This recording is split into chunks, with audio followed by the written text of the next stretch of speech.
प्रत्यक्ष प्रकट होके आ गए। चल करके आए और चोखो मेला के पास आकर के गले में गलवैया डाल करके बैठ गए। ए चोखा, नाम ही भगवान उसको चोखा बोलते। ए चोखा, तू इतना उदास क्यों हो रहा है? बोले उदास? इतना पिटवाया हमको, हाथ पांव सब तोड़ ताड़ दिए हमारे, और अब मेरे घर आ गए हो, मेरे गले में गलवैया डाल करके बैठे हो। ये सब लीला क्यों करते हो आप? वहां क्यों नहीं रोका आपने सब पुजारियों को, पंडाओं को, ये सब ब्राह्मणों को? ठाकुर जी बोले, देख चोखा, वे सब मुझे पूजते तो हैं, मेरी सेवा तो करते हैं, पर मुझको पाषाण मानते हैं, मुझको मूर्ति ही मानते हैं। और जो मुझे पाषाण मानता है ना, उनके लिए मैं पाषाण ही रहता हूं। उनके लिए ना मैं बोलता हूं, ना मैं हंसता हूं, मैं बस एक टक खड़ा रहता हूं, ना मैं खाता हूं, ना मैं पीता, कुछ नहीं।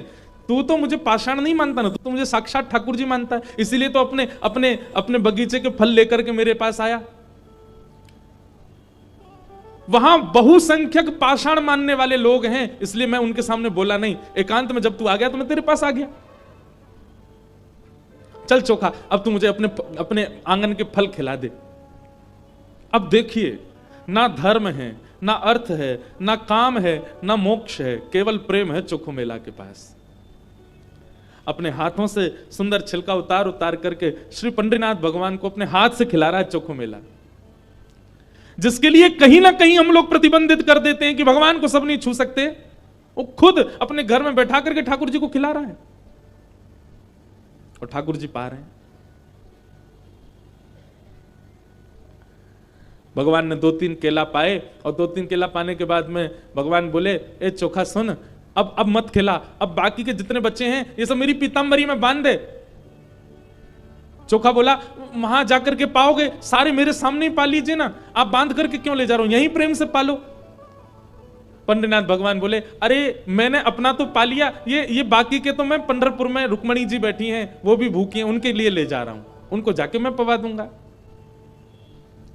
आज चोखा, तेरे ऊपर इतना प्रहार किया ना सबने, तेरे ऊपर इतना अत्याचार किया सबने, इसलिए मैंने और रुक्मणी जी ने आज भोजन ही नहीं किया, हम दोनों भूखे हैं। अब मैंने तो पा लिया, अभी रुक्मणी जी के लिए ले जाऊंगा। चोखा मेला खूब रोने। अब मैं यहां तो गा नहीं सकता, मुझे आते भी नहीं, मराठी में इतने सुंदर सुंदर पद हैं उनके। भगवान अपनी पीतांबरी में केले बांध करके पंढरपुर आ गए। पंढरपुर में आकर के रुक्मणी जी को पवाया। प्रातः काल ब्रह्म मुहूर्त में जैसे ही कपाट खुले श्री पंडरीनाथ भगवान के, चारों ओर केले के छिलके पड़े हैं। और केले के छिलके देख करके सब पंडा पुजारी बोले हम तो कपाट बंद करके गए, ये केला के छिलका यहाँ कैसे पड़े हैं, ये कौन लेके आया? तभी एक उनमें से बोले कल वो